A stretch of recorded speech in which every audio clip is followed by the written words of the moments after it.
Under the fading light of a Saturday evening, two disciples trudge along the dusty road to Emmaus, their hearts heavy with sorrow. Their faces etched with despair, they exchange words of disbelief and anguish, haunted by the recent crucifixion of Jesus. In hushed tones, they grapple with the crushing disappointment of shattered hopes, their voices echoing with the weight of loss. On the dusty road to Emmaus, Jesus, cloaked in a changed appearance, strides beside Cleopas and his comrade, a subtle smile hinting at the divine. Jesus, drawing nearer, gently breaks the silence, his voice cutting through their heavy thoughts. "Why are you so sad?" Cleopas, astonished by the stranger's ignorance, blurts out, "Are you the only visitor to Jerusalem who does not know the things that have happened there in these days?" On the dusty road to Emmaus, the disciples pour out their hearts, recounting the life, death, and mysterious disappearance of Jesus. A stranger, cloaked in mystery, lends a patient ear as the disciples grapple with their shattered hopes and unanswered questions. The air hangs heavy with grief and confusion as the disciples struggle to reconcile their faith with the stark reality of the empty tomb. On the road to Emmaus, a stranger's voice fills the air with profound wisdom, weaving through ancient prophecies. With each step, the stranger unravels the scriptures, revealing the divine tapestry of suffering and resurrection, yet a veil obscures his true identity. The disciples listen with rapt attention, their faces a canvas of curiosity and burgeoning comprehension as the prophecies come alive before them. Despite the unfolding revelation, a mystical veil lingers, preventing them from recognizing the divine presence in their midst. As dusk descends upon Emmaus, the stranger's intent to journey onward is met with the disciples' earnest plea for his company. In a moment of shared vulnerability, the disciples' heartfelt invitation hangs in the air, hinting at an unspoken bond and the promise of a shared meal.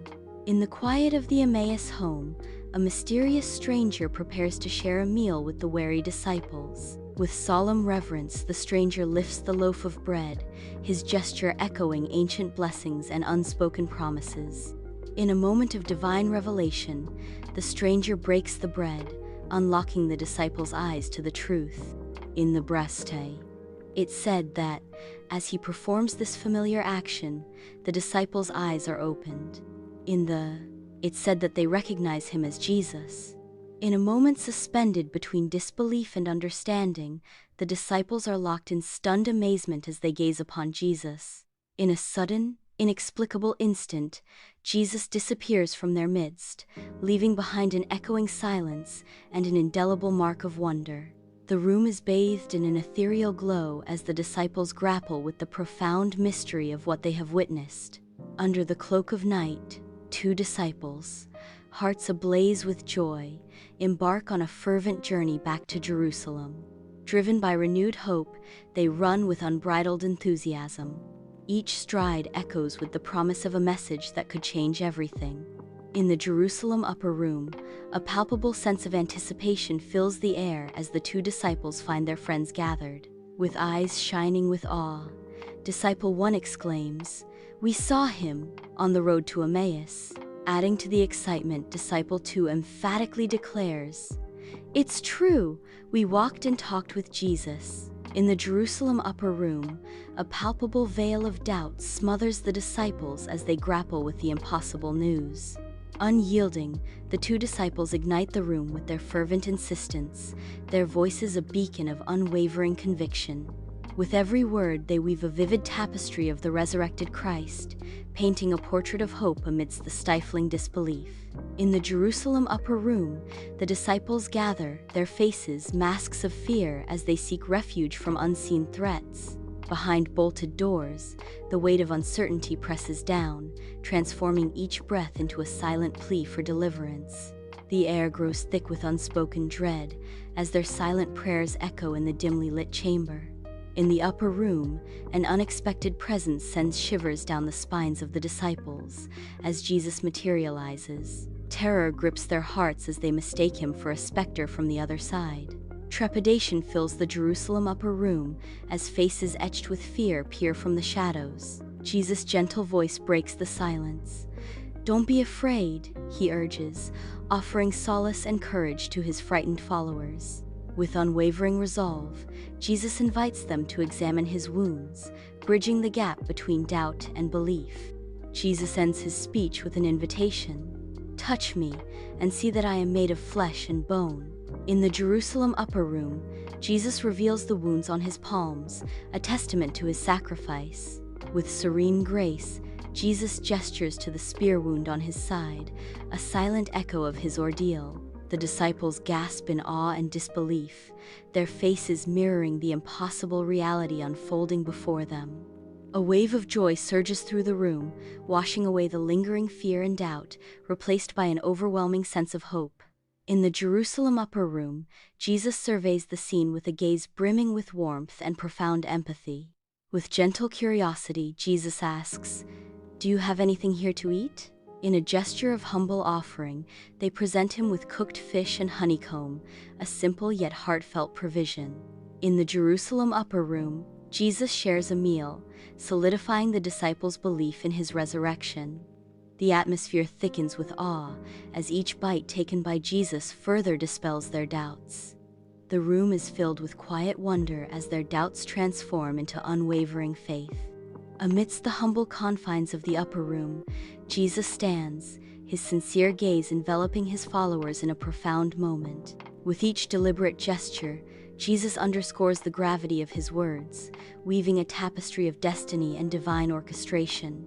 Jesus declares with conviction, "My suffering and resurrection were part of God's plan, as foretold by the prophets." In the Jerusalem upper room, a somber mood descends as Jesus stands among his disciples, the air thick with unspoken fears. With gentle firmness, Jesus declares, "Christ had to suffer and rise from the dead on the third day." Jesus proclaims, "Repentance for the forgiveness of sins should be proclaimed in his name to all nations, beginning from Jerusalem." Sunlight pierces the Jerusalem upper room, casting ethereal beams upon the faces of Jesus and his disciples, where solemnity dances with anticipation. In a moment of profound purpose, Jesus imparts, "Go and tell the message of forgiveness to all the people in the world." The disciples, bathed in golden light, reflect a mixture of awe and resolve, ready to carry the weight of their sacred mission to the world. With hearts ablaze and spirits renewed, the disciples emerge from the upper room, ready to ignite the world with the message of resurrection and forgiveness. Jerusalem awakens, soon to be transformed by the echoes of hope and redemption. In every corner, the seeds of faith are sown, promising a harvest of unwavering belief and eternal grace. On the road to Emmaus, grief and confusion cloud the disciples' faces, each step weighed down by sorrow. Amid their despair, Jesus emerges as a beacon of patient guidance, his presence a gentle light in their shadowed world. With quiet words and gentle gestures, Jesus offers solace, a subtle promise of hope amidst their profound loss. In the quietude of the Emmaus home, the breaking of bread signals a moment of profound recognition. The simple gesture becomes a powerful symbol of rediscovery and shared faith. The scene is bathed in gentle light, enhancing the intimate and spiritual atmosphere of the moment. In the Jerusalem upper room, a surge of courage washes over the disciples as they boldly proclaim the gospel. Their voices resonate with unwavering conviction, echoing through the ancient streets of Jerusalem as they spread the word. Resistance mounts, testing the limits of their resolve, yet their faith remains a steadfast beacon against the storm. In the vibrant city of Jerusalem, a diverse crowd assembles, their expressions a tapestry of curiosity and underlying trepidation. The disciples' message resonates through the air, each word carrying the weight of profound change. A spectrum of emotions flickers across the crowd. Joy and acceptance intermingle with skepticism and doubt, painting a vivid portrait of human reaction. A vibrant tapestry of faith unfolds across the globe, illuminating bustling city squares and tranquil countryside villages alike. In serene countryside villages, the seeds of belief are sown amidst the gentle rhythm of rural life. People from every stratum of society, united by a shared quest for spiritual enlightenment, find solace and purpose in the divine teachings. Each frame stands as a powerful testament to the enduring legacy of Jesus' commission, a visual symphony of faith resonating in every corner of the world.